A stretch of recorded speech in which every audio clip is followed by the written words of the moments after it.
Good morning, everybody. Nelly coming to live. Spirit and coffee. Got my coffee here. Ah, so good. Okay, get started. So we're talking about the divine.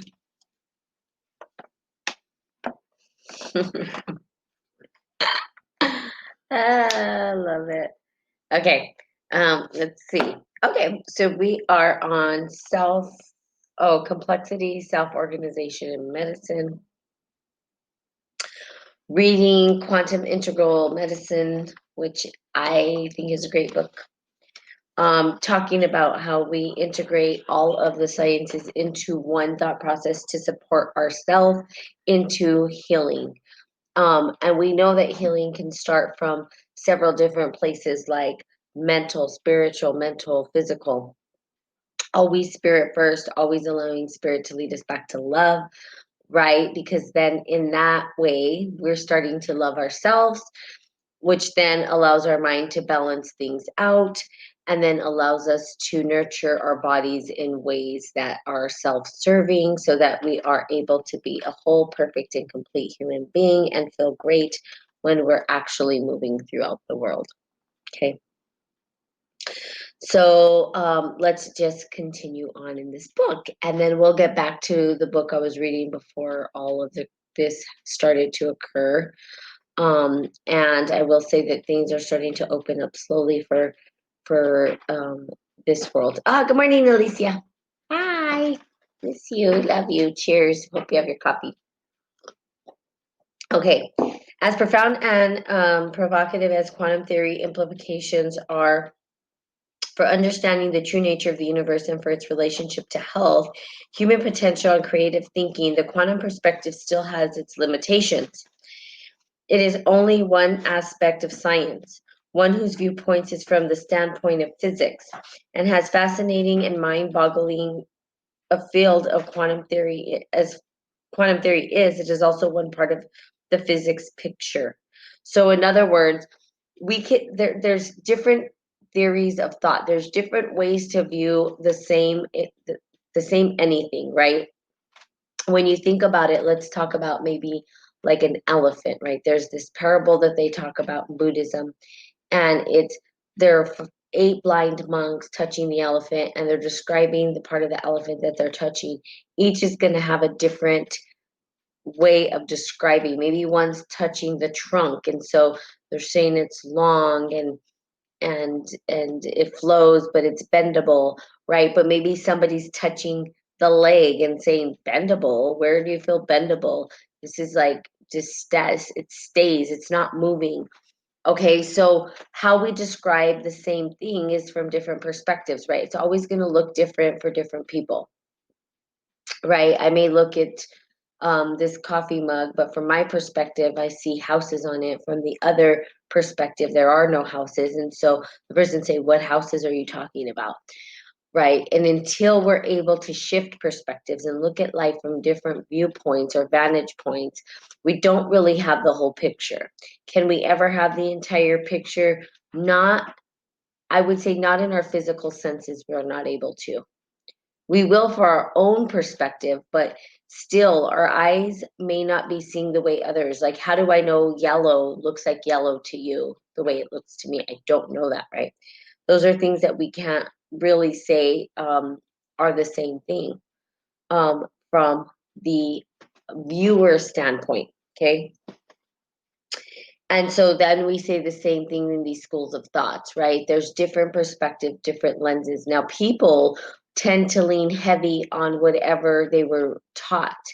So for me, I was a business major, right? I delve into business a lot, and so a lot of the times I see things from a business perspective, and that's sort of the lens that I put on that's heavy. But I will open up my mind to different ways of thought, right? What else is out there, what information is out there, and so I try to look at it from different perspectives so that I can understand the information coming from the lens of a physicist or a scientist or whoever it is, right?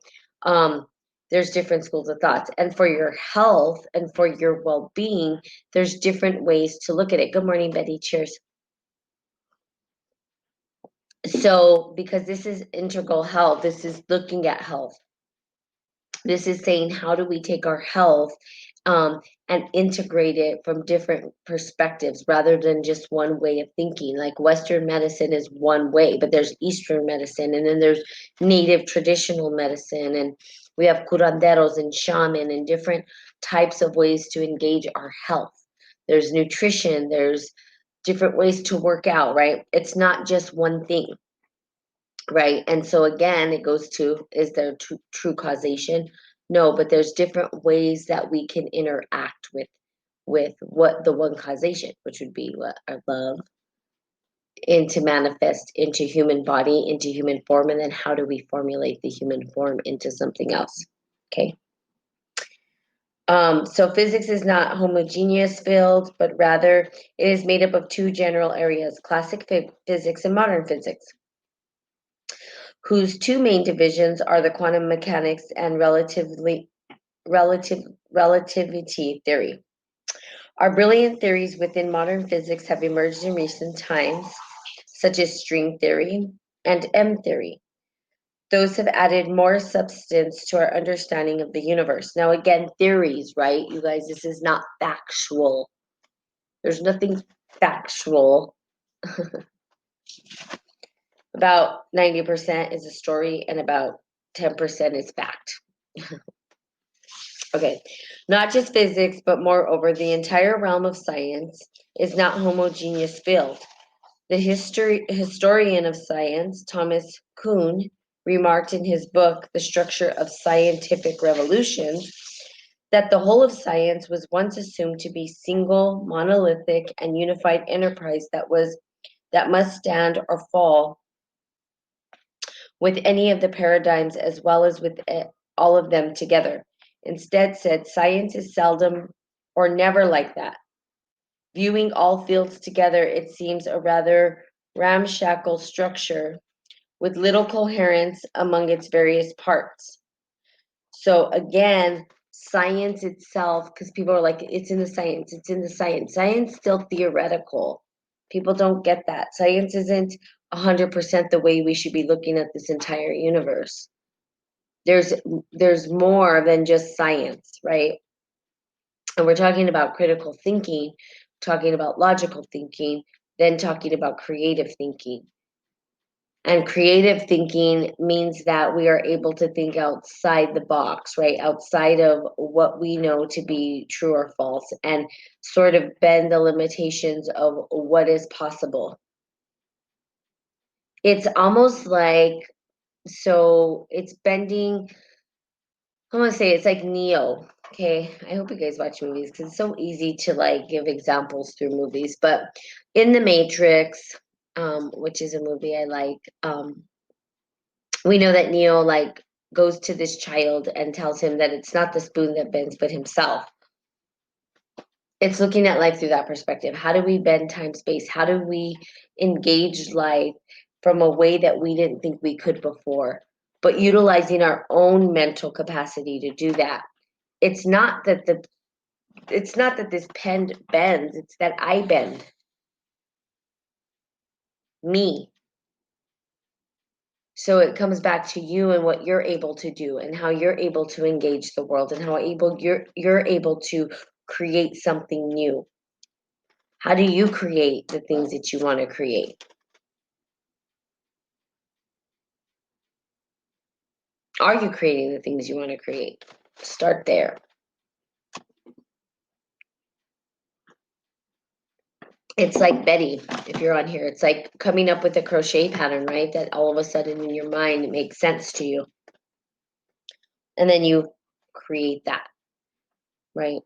But maybe before no one could think about it because they're thinking in a linear fashion of scientific. Well, we know because of this. But what if we tried it this way? What if we did it that way? What would come out? It may not look as pretty, or it may even look better than what we thought it would. Okay.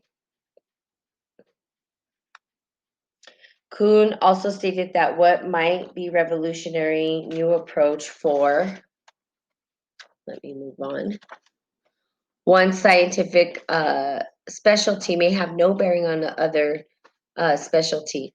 Though quantum mechanics is a paradigm for many scientific groups, it is not the same paradigm for all of them.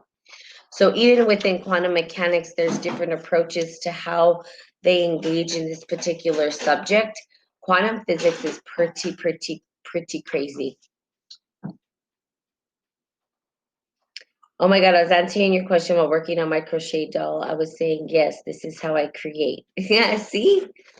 I know because you crochet and you cook and you post pictures. You like taking pictures of your food. I like looking at your food, by the way, on your pictures because it just looks good. Your food always looks so good. And your drinks, very good.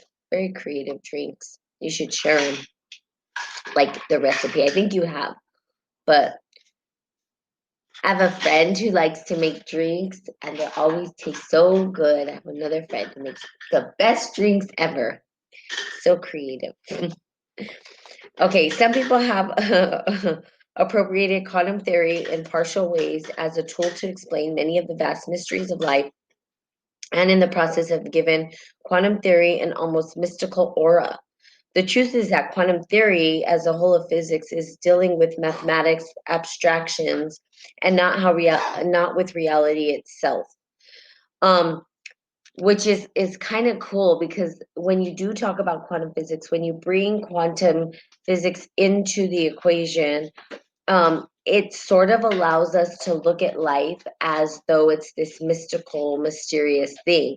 There's so many weird things that happen when doing scientific method to the quantum world that I don't even think quantum physicists understand at this point. It's so vastly strange, right? It's this sort of world that we don't really have a grasp on. It's almost like it would be 5D, right? It would be fifth dimensional or fourth dimensional, and it's sort of this, we don't know how to make sense of what we're seeing. Um from our 3D perspective, right? We can't really understand it. We're trying to grasp it, understand it, but I know that there's even quantum physicists that say, you know what, like if you think you understand it, you didn't get it. In other words, there's no way because they don't even understand it. It's just weird thing. One of the things is quantum entanglement, wacky weirdness at a distance, Einstein called it. But when we look at quantum physics, they say that everything's interconnected and that there is no separation between particles, right? Especially particles that have come in contact to one another. When you separate them at a distance, okay, that when I do something to this particle, instantly this particle over here does the exact same thing at the exact same time. In other words, something's interlocking them and connecting them so that when this shifts, which makes it faster than light, right? That the information is moving faster than light and maybe instantaneously. If there was a lag time between the two particles moving, we don't see it. We can't measure that. Well, I mean, if you understand what I'm saying right now, you're like, what? Because we know that it doesn't operate like that in our world. If I drop a pebble into the pond, it takes a while for those waves to actually move out.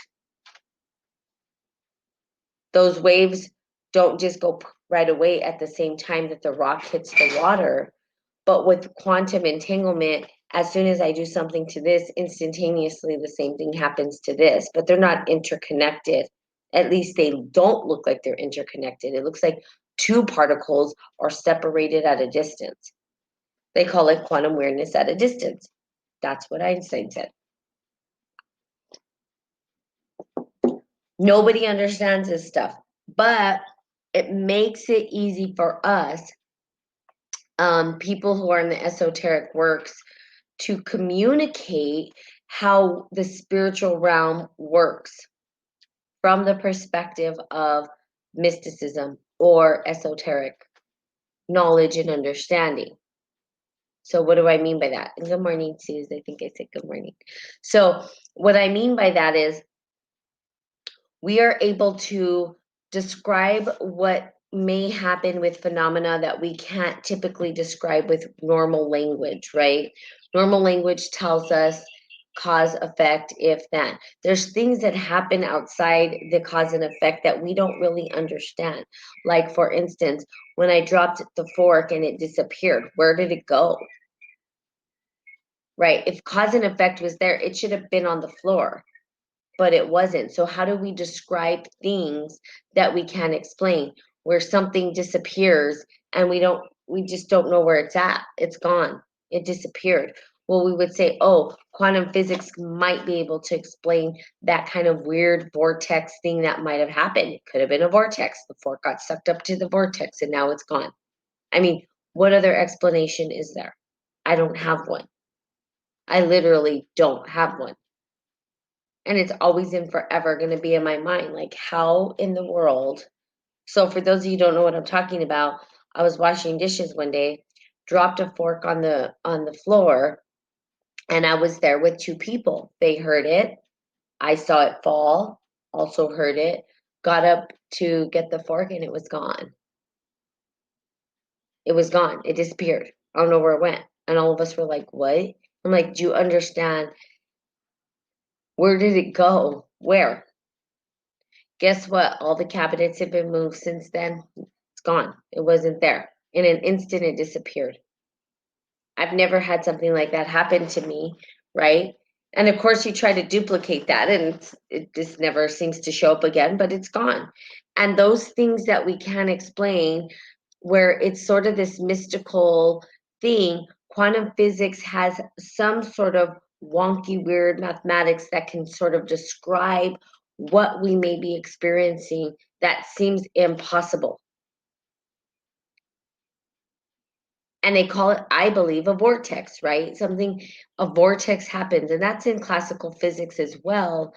But in the vortex, right, of quantum worlds, is that something gets sucked up into the, I don't know where. Where does it go? Who knows? I don't know. It's floating out in the quantum world, right? I don't know. It's really weird. It's a phenomenon, but it sounds very mystical, and really, it's a mathematical possibility, and they describe it from that.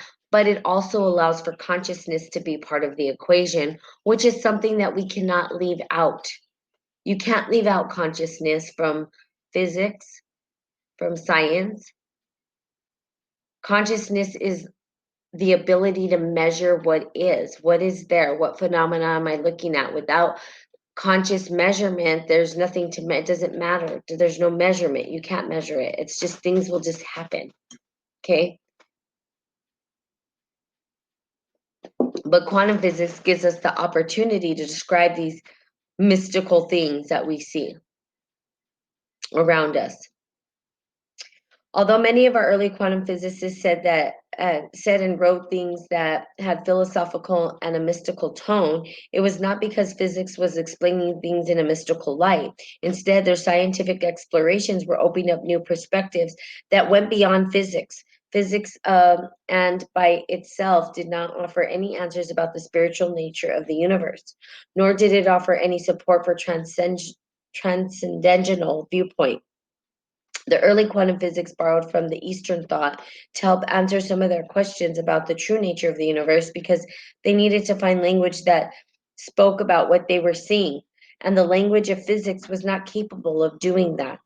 That's what I just said. It gives us a language, it gives us the opportunity to articulate what we're seeing in the world that doesn't fit into what they tell us, right? It's like a glitch in the matrix, right? It's a glitch in the matrix. It's something happens, another phenomena happens, and we're going like, wait, what? That's not supposed to be that way. How did that happen? There's been things that have happened to you, don't know how to explain it, but now we have quantum physics, which becomes the language that allows us to speak about it sort of in a scientific way. Good morning, Rick. How are you?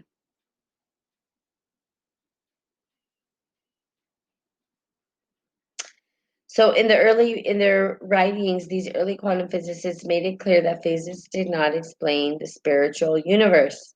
Einstein said, the present fashion of applying axioms of physics science to human life is not only entirely a mistake, but also something that is reprehensible in it. Author Eddington wrote, I do not suggest that the new physics proves religion or indeed gives any positive grounds for religious faith. For my own part, I am wholly opposed to any such attempt. Even Erwin Schrödinger, who was the strong adherent of mystical viewpoint, made his opinion clear. It has nothing to do with mysticism. Physics takes its start from everyday experience, which it continues by more subtle means. It remains akin to it, does not transcend it um, generically. It cannot enter into another realm. The attempt to do so is sinister. Okay, so they're saying, hey, we can't put this science into the spiritual. But the quantum physics allows us to at least describe what is spiritual in a way that we can comprehend. Again, language is everything. Remember when I was talking about being able to break down a word, being able to look at how words engage with the phenomena that we're seeing. We're simply here to observe, observe, observe this phenomena around us, and then to articulate the observation that we're making. We're participatory. We're here participating in this thing that's happening. The phenomena around us that's happening, we're here to engage in it, to be a part of it, to be one with it. We are part of it. And as we look at it, the very interweaving of it, right? The very thread that binds it. Off to work. Have a wonderful day. Have a good day at work. The very fabric of this thing that we are a part of, right? Now, the distortions that show up and the weirdness that shows up, can't control it, but we can participate with it. Good morning, bestie. Hi. That's my bestie. Cheers to you.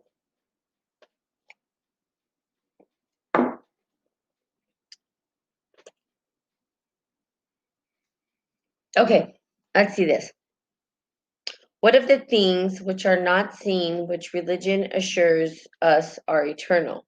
There has been much discussion of late of the claims of scientific support for transcendental event. Speaking as scientists, I find Speaking as a scientist, I find the alleged proofs totally unconvincing. Speaking as a human being, I find most of them ridiculous as well. It is not that the physicists were negating the spiritual or mystical way of seeing the universe. On the contrary, most of them wholly embraced it. What they did not approve of was using physics as a way to rationalizing the spiritual aspect of life. To attempt to do so, they felt was reductionism. These scientists were aware that physics and quantum theory are science of reductionism, a science that devolve into the lowest levels of matter. They are about reducing matter to the smallest component. They understood that the explore it and say that these lowest levels of matter represent the essence of reality is also reductionism. Many contemporary physicists also have mystical perspectives. One scientist commented about them. I have never met more metaphysical people than physicists. Okay, so most people think that they're not, and they're just about science, but they are mystical. You got to understand that when we go back in time and you look at Eastern thought was all represented around mystical ways of looking at the universe, and it's alchemy started, right? There was spiritual alchemy, and that's what I call myself, a spiritual alchemist, meaning that what we are learning how to use the tools and phenomena we see around us to illuminate into the light, right? To formulate or to go through the process of the soul, which has to go through all of these different sort of I want to call it like a brewing, right? Coagulation. There's there's transformation, there's transmutation, and all these different things that you go through to ascend into pure light, to support the, hey, hey, Quad D, support the spirit into pure light. How do we do that? Well, it's a process, and they called it alchemy, and it was spiritual alchemy. And then they turned that physics into chemistry.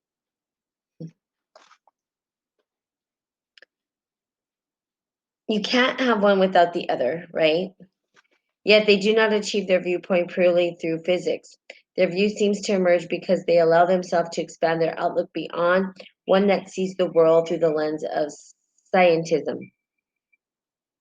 There are others, though, physicists and non-physicists alike, who continue to maintain that quantum physics fully explains health and spirituality. One writer sums up this camp's attitude in a magazine article. Okay, modern physicists is replete with descriptions of the universe as a compilation of vibrations. Einstein's unified field theory states that all matter is organized energy. Energy is the electromagnetic expression of vibration. Quantum physics researchers have revealed that atoms are the building blocks of all forms, consistent of vibrating neutrons surrounded by particles that vibrate and spin wildly around it. When one of the body's systems, organs, or tissues functions improperly, you become ill or cellularly out of tune. Dis-ease, disorder, and pain arise within portions of the vibratory continuum where information flows are restricted. Clearing such vibrational restrictions requires only the appropriate corrective vibration. In other words, we are vibrational frequency. And when we're out of tune, our body is in disharmony. Okay, think about it. Disharmony. Well, what is harmony? When we think about harmonics, we think about music, tonality. When we're in harmony, we're singing a song to a hymn that is what? The sound and the vibrations are there. So vibration is tone and vibration, and music comes out of that, right? Vibration and tone for my voice. So disharmony or harmony, to balance the vibrational tonalities in our body. For healing, there's song bowls. They'll go around doing song bowls, right? On a frequency. And it helps you for your body to connect into that tone. Meditation and hymns. So yes, we can absolutely say that physics has some impact, and that you can't say that they're not interconnected, because that would be saying, well, I just missed this part of the story. I just want to just pretend like that doesn't exist, but it does. Chemistry has ruined alchemy. Yeah. Spygenics. Spygerics. Spygerics. I don't know what that is. Quad B. So, getting my pencil taken. So, remembering that we are vibrational frequencies, and that we have harmony, and that alchemy, and that physics, and if they want to, good morning, Wise Mackie, they want to say that it's totally not the same thing, it is. We cannot just say that it's not. We don't leave anything out. I'll just say that. A spiritual alchemist doesn't leave anything out. We use it all. The anger, the sadness, the frustration, the happy, the battles, the fire, the everything. That's part of the process that we go through. That's part of the process that life goes through. We cannot deny it. A tower event happens, things get demolished, then we rebuild them up. Out of death comes rebirth. Okay. Okay, so we're going to continue on this tomorrow, and we can talk about this. And then when I get back to, I might find some other different parts of the book that I want to read. But when I get back to my homestead, or I'm not home right now, we can get back to our other readings that we were doing, okay? Okay, exactly. So we are all interconnected, and I want to say that in this very fabric of the beautiful universe, I send out love patterns and waves of love, like that. That's how it's supposed to sound. What's the name of the book? It's Quantum Integral Medicine, and it's towards a new science of healing and human potential. It's a really good book, and I love the fact that the author does it almost like a literature review or like a journal article, where at the end of each chapter he gives all of the different articles and readings that he got his information from, which is cool because then you could go further down the rabbit hole, which I love. I'm like Alice, like I find the rabbit and I just jump down the hole. I don't even know what's down the hole. I just go. I swear to you, that's so me. Oh, there's a pool, jump in. I don't even know if there's water. Which is kind of funny because I had a friend who said that I jump in head first, and it's kind of true. Actually, it's not kind of, it's totally true. I go into things and I don't even know what's going on, and then I figure them out. It's the best way for me. Jump into the cold pool until I warm up. Kind of love it. I love going deeper too. Yes, consciously. It's so fun. There's so much to learn. There's no way you could ever know it all. That's what's kind of cool. You can never know it all. There's always something new to learn. God, it's amazing. That drive is everything. Yes, yes, yes. All right. So I'm gonna, baby girl. I like that. Hey, baby girl. 2007. Okay, so I will see you guys tomorrow. Namaste. Have a great day. I love you.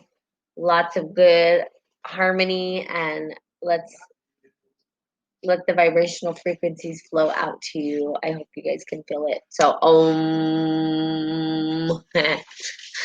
okay, I love you guys. I'm feeling silly. So, have a good day, and I'll see you tomorrow. Bye.